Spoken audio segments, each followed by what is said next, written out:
Hey everyone, welcome back. Today we're going to really dive deep into something that's been on everyone's minds. Social media's impact. And I'm not just talking about going viral or whatever. I mean, its actual impact on us, our minds. It's funny you should put it that way because it really gets into like what even is real these days with everyone on these carefully curated feeds. I mean, are we really connecting or just caught in some kind of like algorithm? It's a question I've been wrestling with a lot lately. Actually, that's exactly why I'm so glad you're here.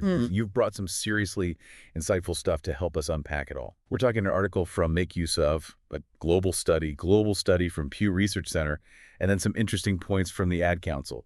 Let's break this down. I think you're right. Having these different sources, different angles really lets us pull back, look at the whole thing, the big picture. Totally. And Make Use Of just cuts right to the chase, right? They hit you with this stat about how much time people spend on social media every day. Over 2 hours. 2 hours daily. Wow. 2 hours. That is wild. Seriously.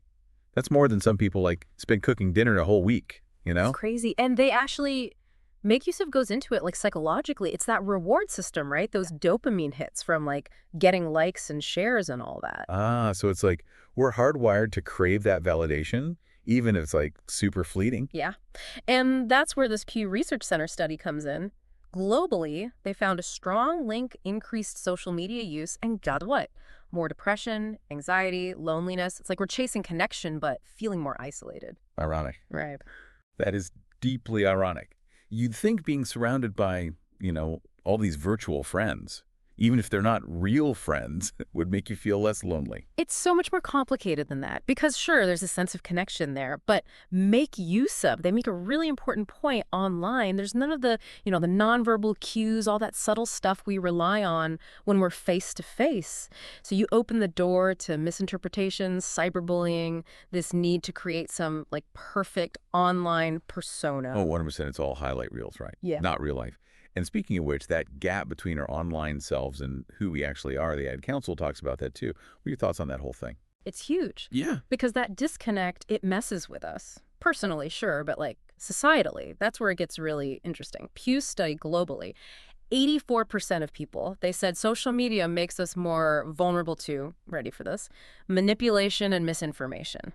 84%. Yeah. It's everyone's trying to walk this tightrope. On one side, real connection. The other, falling for all these crafted narratives, It's tough finding that balance. It's so hard. And that's where the potential for real harm comes in. When you look at how social media can just blow up those divisions in society, you know what I mean? Oh, 100%. Huh. I mean, think about it. We've all seen those comment sections, those echo chambers online, everyone yelling, no one listening. Exactly. And what Pew found was kind of scary. A lot of people believe social media is pouring gasoline on that fire. Political polarization, it's not just about disagreeing, it's that we've lost the civility in how we talk to each other. Yeah, it's where do you even begin to fix that? Right, it's a slippery slope for sure. But okay, before we spiral, right, let's flip the script a little bit. The Ad Council, they talk about how powerful social media can be for good. Raising awareness, getting people fired up about causes they care about. Okay, yeah, true. It's not all doom scrolling and fights, right? Yeah. I mean, think about it. #MeToo, #Black Lives Matter. Those movements exploded because of social media, Totally. Perfect examples. Stuff like that, it might never have gotten so big without it, right? That ability to amplify voices that usually get drowned out. And it's not just me saying that, by the way. Pew's research found the same thing. Globally, 77%, despite all the downsides, they still see social media as this tool, right? For positive change, socially, politically. That's pretty huge, 77%. But it's wild to me that it's the same technology, right? Right. Causing harm, bringing people together. What's the difference maker there, do you think? Honestly, it boils down to us, how we use it. Individually, sure, but also what we collectively decide social media is, The Ad Council made this point that really stuck with me. It's not inherently good or bad. It's a tool. And like any tool, it depends on the hands holding it, That's a good way to put it. Okay, so how do we make sure we're using it for good then? Because let's be real, it's not going anywhere. Exactly. So we got to get savvy. The Ad Council actually, they suggest starting by understanding the game. Right. Remember those dopamine hits we were talking about, how it keeps us hooked? That's by design. So stay on. Recognize that. Don't be a slave to the scroll right now. Like knowing the house always wins, so you got to set your limits before even walking into the casino. Exactly. And not all games are created equal either. We can't just swallow any information that comes our way. Be picky.